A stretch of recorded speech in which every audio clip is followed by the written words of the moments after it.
Okay, here's an example of a boldface question that you will see on the GMAT. Alright, as you notice, two sentences are emboldened over here, and the question will ask you to determine what role these two sentences play in the whole scheme of things. Alright, and as usual, you will be given 5 options to choose from. At this point in time, you might want to pause the video, probably go back to the argument, read it, take a look at the two sentences, then come back and take a look at these 5 options and see what you can make of it, and probably make a selection over here before we go ahead and discuss the entire solution to the problem. Alright, so take some time over there and do that. Alright, let's discuss the argument in detail. The argument begins with this sentence, which we have labeled S1. It says that many people think that detox tablets are great for indigestion. Alright. Then it goes on to say that that is definitely not the case. That's the second sentence. Now, if you notice, the second sentence merely says that what the first sentence has said is not true. Then, when you take a look at the third sentence, it says that research has shown that those tablets build up acidity in the stomach and worsen discomfort after a rather heavy lunch. Alright. Now, take a look at the sentence. It talks about what research has shown, what research has provided, information research has provided. Does it help in any way to support any of the first two sentences? Probably it doesn't support the first sentence, because the first sentence says that detox tablets are great for indigestion, and this research says that those tablets worsen discomfort and probably build up acidity in the stomach. So effectively, it is not supporting S1; it is supporting S2. Such kind of a statement that gives you information about what research has provided, or probably it might start with the phrase saying that data has shown that. These are factual statements. So this is a fact. And this statement very clearly supports S2. Alright? Okay. Now let's take a look at the last sentence, S4, which says, further, they also tend to become an addiction when taken too often instead of when they are absolutely necessary. When a sentence starts with further, it's just building up on what has been provided in the previous sentence. Alright? Now also take a look at what it says. It says that, these tablets tend to become an addiction when taken too often. You might call this an observation, or probably a fact as well. Alright? Now, what does it help to support? Does it help support anything over here? Does it help propagate the cause of any statement over here? If you take a look, it gives you reason to believe that detox tablets are not great for anyone who is interested in taking that. And that is mentioned by S2. Alright? So effectively, this fact or observation, if you want to call it, goes ahead and supports S2. At this point in time, you can safely say that the sentence S2, which indicates that detox tablets are not great for indigestion, is true because of the information that you have in S3 and S4. Notice that the argument has gone ahead and finished at that point in time, where it has gone ahead and supported the second sentence, S2. So consequently, because that is the sentence that the argument goes ahead and strengthens or supports towards the end, that is your conclusion of this particular argument. Alright, so S2 is a conclusion. This, in brief, is what the argument is all about. Now let's take a look at the options and determine what role these two boldface statements play in the whole scheme of things. We will begin with the last option, option E. Option E states that the first statement presupposes what it seeks to establish. The second is a premise on which the main conclusion depends. The first portion of option E refers to something known as circular reason. Alright, you come to a conclusion because of a reason. A conclusion always exists because of a reason, right? And in other words, you can also call a reason a premise. In the case of circular reason, you realize that the premise rephrases what is there in the conclusion. Alright, so effectively the conclusion itself can serve as a premise for the reason, because both seem to be rephrases of each other. So essentially you just go around and around in circles. Now let's take a look at an example of such kind of circular reasoning. X is quick, so X is not slow. So now effectively I'm saying X is quick, that is my premise, that is my reason, and I'm coming to the conclusion that X is not slow. Now if you notice, X is not slow, the conclusion is nothing but a rephrase of the fact that X is quick. Alright, so I can just as well say that X is not slow because X is quick. You realize I'm going round and round in circles.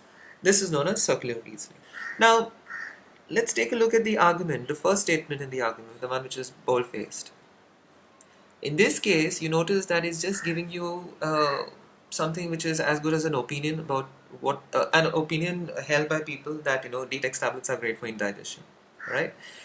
Nowhere is it rephrasing what the conclusion is. The conclusion, in fact, is that detox tablets are not great for indigestion. So effectively, this is not a case of circular reasoning.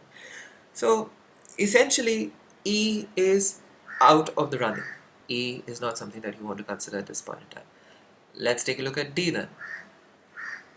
D says both are evidence in support of a conclusion. That means both should support a conclusion. Now, if you take a look at the argument, you will realize that the boldface statement, the first boldface statement, says that detox tablets are great for indigestion. And the last statement, and the second statement, and the second statement says that, detox tablets tend to become an addiction when taken too often. Now, you notice one is against it, one is for it. If that is the case, they both cannot be supporting a conclusion because both of them have to say the same thing to support a conclusion, right?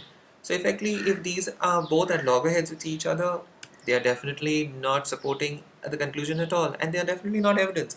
If you notice, the first one talks about what people think. The second boldface statement is probably what you would consider as evidence or a fact. Fact can also be considered as evidence. So yes, probably this is evidence, but it is definitely not saying the same thing as the first statement is saying. So effectively, D is definitely not something that we can consider because both are not supporting a conclusion, right? Alright, now let's take a look at C. C says the first is a judgment that the argument opposes. The second is a reason in favor of the judgment. The first bold-faced statement says that many people think that detox tablets are great for indigestion. Is this a judgment? Well, that depends on how the statement is written. It talks about many people thinking. Well, you can consider it that it's giving you an opinion that people hold, and obviously that opinion could be a judgment, right? They're passing a judgment on detox tablets, saying that they're great for indigestion. Yes, it's a judgment. And is it what the argument is trying to oppose? See, immediately after that statement, you go ahead and oppose it. You say, yes, that is definitely not the case. That means detox tablets are not great for indigestion. So yes, you are opposing it. That's for sure. Correct. Now take a look at the second portion of option C. It says the second is a reason in favor of the judgment. The second says that, those detox tablets can become an addiction. Now, if it says that the detox tablets can become an addiction, does it support the judgment that detox tablets are great for indigestion? Definitely not. In fact, it gives you a reason why you should not consider it to be great for indigestion. So effectively, it is not supporting the judgment, right? When you say it's in favor of the judgment, that means it supports the judgment. But definitely, the second one does not support the judgment. So C is something that also is not much to our liking. It definitely doesn't indicate the roles that these two statements play in the scheme of things. So definitely C is also out of the reckoning. Let's take a look at B. The first statement is a generalization that the argument supports. The second is the main conclusion of the argument. Now, if that is the case, let's take a look at the argument now. It says that the first boldface statement, that one there, which the argument is what the argument is supporting. You know for a fact that the argument went ahead and contradicted that in the second statement itself, so it's definitely not supporting it. Further, if you notice, the second boldface statement is nothing but a fact or probably an observation. It's not the main conclusion of the argument. So B is also out of the reckoning, right? So definitely B is not something that we can consider. Finally, let's take a look at A and see whether that is indeed what we should consider these two boldface statements to be doing in this particular argument. A says that the first statement is a judgment for which no support has been provided. The second is a premise that offers support for the conclusion. So let's take a look at the argument again. The first statement, yes, is a judgment. Notice it says many people think, and as I had mentioned a little earlier, that if a statement talks about a person's opinion or people's opinion, it's definitely an opinion obtained on the basis of how people judge it to be. They're thinking about it to be that way. So definitely it's an opinion. It's a judgment. Is no support provided for it? You notice that immediately after that you contradict it, and you have provided support for the contradiction. You're definitely not provide support provided. You have definitely not provided support for the judgment. So yes, that is correct. So the first part of A is correct. The second part says that the second is a premise that offers support for the conclusion. Yes, indeed. We know that S2 is a conclusion which says that detox tablets are not great for indigestion, and the second boldface statement says that if you can consume detox tablets, very often they tend to become an addiction. So effectively, you're saying that they're not great for whatever it is that you want to use those tablets for.